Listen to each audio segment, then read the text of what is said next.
Excellent excellent sir అది. Sir మీకు career స్టార్టింగ్లో ఇండస్ట్రీకి తీసుకొచ్చింది ఎవరంటే నాకు తెలిసి మీరు ఒక 2 పేర్లు చెప్తున్నట్టున్నారు.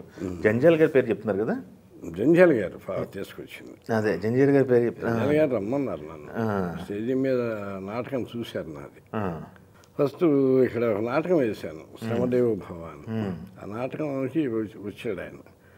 వచ్చి స్టేజ్ మీదకి వచ్చి వాటేసుకున్నాడు. వాటేసుకున్న తర్వాత మరోజు కబురు చేస్తే వెళ్ళా. నేను వెళ్తే ఇట్లా నా దగ్గర కూర్చో ఉంటారా మీరు అని అడిగాడు. ఉంటాను సార్ అన్న. 1 year ఆయన దగ్గర ఉన్నాను నేను చెన్నై వెళ్ళి. తర్వాత ఆ వాతావరణం సరిగ్గా లేక నేను ఓకే ఓకే ఆ చెన్నై ఆ వాతావరణం వెదర్ నాకేదో అప్పుడు నాకు 23 ఏళ్ళు ఉంటాయి. 23, 24 హోమ్సిక్ ఎక్కువైపోయి నాకే తెలియదు ఎందుకో వచ్చేసేసా. ఆ తర్వాత మళ్ళీ 4 years తర్వాత పోకూరి బాబురావు గారు పిలిస్తే మళ్ళీ ప్రజాస్వామ్యం సినిమాకి వచ్చి పరశురు బ్రదర్స్ దగ్గర జాయిన్ అయినా. ఆయన ప్రజాస్వామ్యం సినిమాకి ఎన్ని సినిమాలు పనిచేశారు సార్ పరశురు బ్రదర్స్ దగ్గర? నేను ఒక 4 సినిమాలు చేశానండి. యాక్చువల్లీ నేను వచ్చిన ప్రజాస్వామ్యం ఒకటి బాబురావు గారికి సహకరిద్దామనే వచ్చా. ఆయన మా ఒంగోలు కదా. ఆ తర్వాత నేను గోపాలకృష్ణ గారి దగ్గర సెటిల్ అయిపోయిన ఆస్థానంలో. అది అనుబంధం అట్లా ఏర్పడిపోయింది మా మధ్య. ఓకే 4 సినిమాలు చేసి ఆ తర్వాత నేను ఇండివిజువల్ రైటర్గా భరద్వాజ గారు ఫస్ట్ పిలిపించి ఒక సినిమా ఇచ్చారు. తమ్మారెడ్డి భరద్వాజ గారు. అదేమో మన్మథ సామ్రాజ్యం అని ఒక సినిమా. సరే అది జరుగుతున్నప్పుడే బాబురావు గారు నవభారతం కథ వర్కౌట్ చేసేసాం. ఫస్ట్ ఏమో అది రిలీజ్ అయింది, తర్వాత నవభారతం రిలీజ్ అది ముందు అయింది, తర్వాత నవభారతం. మనది ఇది అదేదో అంటారు చూసారా, చెస్ మ్యాచ్. చెస్ ఏది ముందు ఏ కాయని ఎటు కలుగుతుందో తెలియదు. ఇది అనుకుంటే అది అవుతుంది, అది అనుకుంటే ఇది అవుతుంది. అలా జరిగింది అదంతా. Super sir. అయితే సార్ ఇప్పుడు మీ జర్నీలో మొదట రావటం వచ్చారు, కానీ జంజాల గారితో రమ్మన్నారు, వచ్చారు. అక్కడ ఎందుకు వర్కౌట్ చేసుకోలేకపోయారు? 1 year అన్నారు. 1 yearలో ఎన్ని సినిమాలు చేశారు? 3 or 4? 3 సినిమాలు చేశారు. 3 సినిమాలు చేశారు. శ్రీవారికి ప్రేమ దాకా, పుత్తడి బొమ్మ, రావు గోపాలరావు. ఓకే. ఎందుకు నాకు ఇంక చెన్నైలో ఉండబుద్ధి కాలేదు, ఎక్కువ కాలం ఉండబుద్ధి కాదు. ఏదో అలా జరిగింది ఆ టైం. నన్ను మళ్ళీ తర్వాత మీరు నవభారతానికి ఎంట్రీ ఇచ్చిన తర్వాత జంజాల గారిని కలిసారా? కలిసాను. ఆయనతో ఎలా ఉండేది సార్ జర్నీ, వర్కింగ్ ఎక్స్పీరియన్స్? బాగుంది. అంటే మా ఇద్దరి మధ్య ఆయన తక్కువ మాట్లాడేవాడు. ఆయన చాలా తక్కువ మాట్లాడుతాడు. నేనేమో ఎక్కువ మాట్లాడితే అనుకుంటాడని నేను తక్కువ మాట్లాడేవాడిని. సింపుల్గా మాట్లాడుకునేవాడు. ఓకే.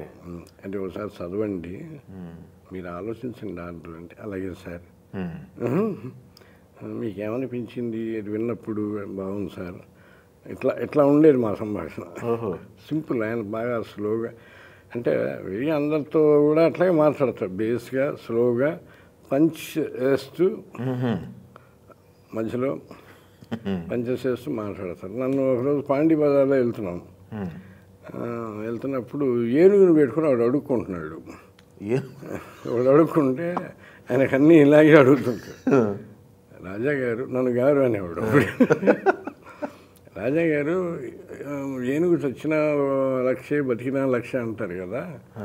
అంటే మరి వాడు లక్షాధికారి ఎందుకు అడుక్కుంటున్నాడు అన్నాడు. నేనుండే సార్, వాడు ఇప్పుడు ఏనుగుని పోషించలేక వస్తున్నాడు కదా సార్, వాడు లక్షాధికారి అయినా అన్న. తర్వాత 15 రోజుల తర్వాత పుత్తడి బొమ్మ కామెడీ సినిమా వెర్షన్ రాయాల్సి వచ్చింది. అందులో ఏనుగు ట్రాక్ ఉంది. అందులో కవికి వీడి కవిత్వం రాసి ఊరంతా వేధిస్తున్నాడని వీడిని ఏం చేయాలని సన్మానం చేసి ఏనుగుని ఇస్తారు. అప్పుడు వాడు ఏనుగుని పోషించలేక రాయటం మర్చిపోతాడు వాడు. అంటే అప్పుడు నాకు అర్థమైంది ఆ స్క్రిప్ట్ కథ ఆర్డర్ డైలాగులు ఏమైనా ఇచ్చిన తర్వాత జంజాల గారి రూమ్కి వెళ్ళి చదువుకుంటున్నప్పుడు జంజాల గారు ఆ ఏనుగు మీద నుండి ఇన్స్పైర్ అయ్యి ఆ ఏనుగుని నడిపేవాడు ఉంటాడు కదా, ఈయన మనసులో ఊహించుకున్నాడు వాడు రచయిత అయ్యి ఉంటాడు, వాడికి ఇచ్చారు, తిరుగుతున్నాడు. అంటే పరిశీలనా శక్తి. నాకు అప్పుడు అర్థమైందంటే ఆయనకి అద్భుతమైన పరిశీలనా శక్తి ఉంది. అందుకే గొప్ప రచయితలు వాళ్ళు. అసలు మామూలుగా సూక్ష్మ దృష్టి, పరిశీలనా శక్తి, అబ్జర్వేషన్.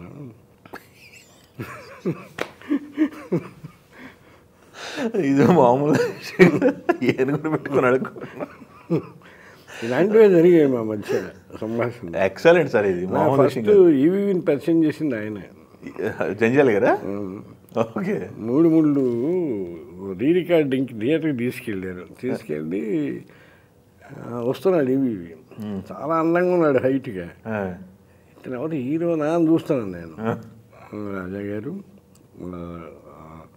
మా అసోసియేట్ డైరెక్టర్ ఈవీ సత్యనారాయణ, మీ కంపెనీ ఇస్తాడు అని సత్యం ఆయనకి టిఫిన్ చేస్తాను తీసుకెళ్ళాను అని ఆయన లోపలికి వెళ్ళాడు. అనగానే ఆయన ఈవీ గారు నన్ను రండి టిఫిన్ చేద్దాం అనేది టిఫిన్ చేసి పక్క వచ్చి ఏదైనా సిగరెట్ కలుసుకున్నాం. అలా మా స్నేహం మొలకెత్తింది. మహానుభావుడు ఆయన ఏక్షన్లో పరిచయం చేశాడు. ఆ స్నేహం లాంగ్గా అయిపోయింది.